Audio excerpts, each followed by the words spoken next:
Hello guys!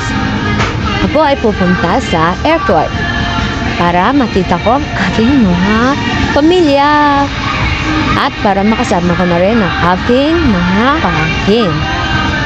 Pero bago yan, ito ipapakita ko muna sa inyo ang ating mga madadaanang nagtataasang building at naggagandahang tanawin dito sa Hong Kong papunta sa airport. So ayan guys, maulan po ngayon at makikita niyo naman ang kalangitan ay maulap at maulan. Ayan guys.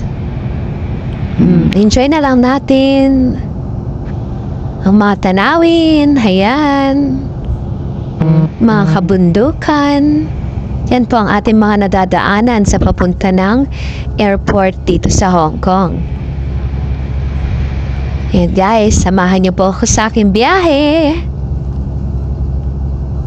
O diba, buhay na buhay ang mga punong kahoy at mga pananim sa kabundukan. Dahil ngayon ay rainy season. Ayan.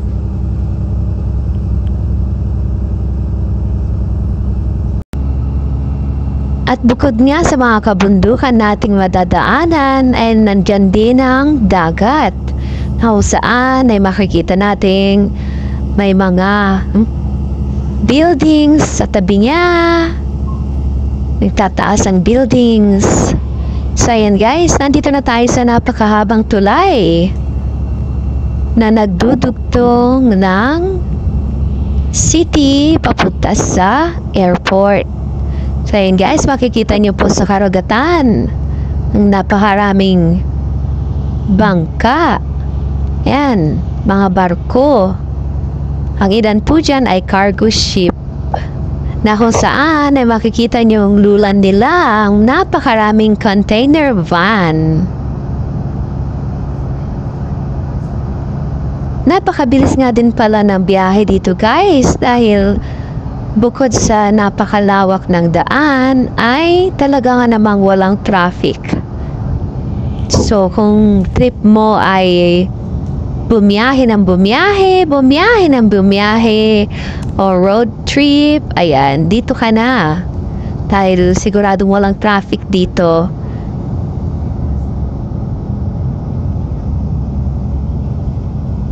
Kaya siguradong ma-enjoy mo ang biyahe mo. Dahil hindi ka mababagot. So yan, nakikita na po ang mga punong kahoy. Ibig sabihin po ay malapit na po tayo sa ating destination. Pagtawid sa isa na namang tulay na yan, ay yun na.